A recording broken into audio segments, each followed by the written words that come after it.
Natuwa ang mga Pinoy sa Oman sa pagsuko ni Janet Lim Napoles ang umano'y utak sa 10 bilyong pisong pork barrel scam.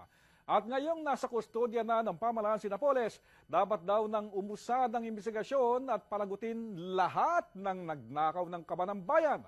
May balitang Middle East si Rowen Soldevilla.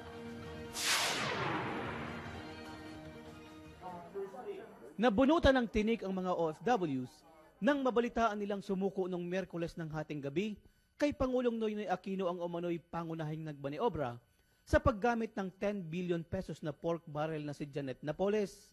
Ilang linggo nang galit na galit ang mga OFWs dahil sa umano'y panduloko ni Napoles at ilang mambabata sa paglustay ng Priority Development Assistance Fund o kilala sa tawag na pork barrel scam.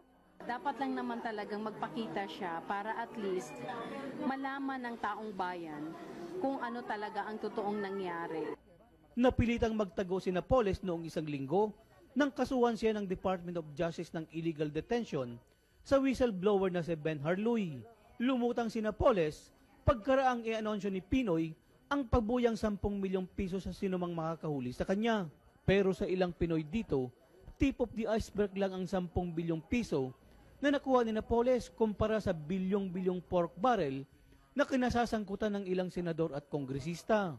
Dapat nga na idiin niya, isabihin niya lahat-lahat ng mga transaksyon na transact niya sa mga senadong ito, sa mga Senate para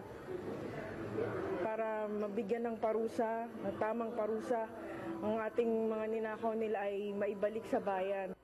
Bagamat kailangang least guilty para maging state witness, may nagmungkahi na gawin siyang state witness para maituro ni Napoles ang mga senador at congressman na sangkot sa pork barrel scam. Sana siya ay maging isang state witness para mailabas niya kung sino man yung mga taong involved dito sa pork barrel.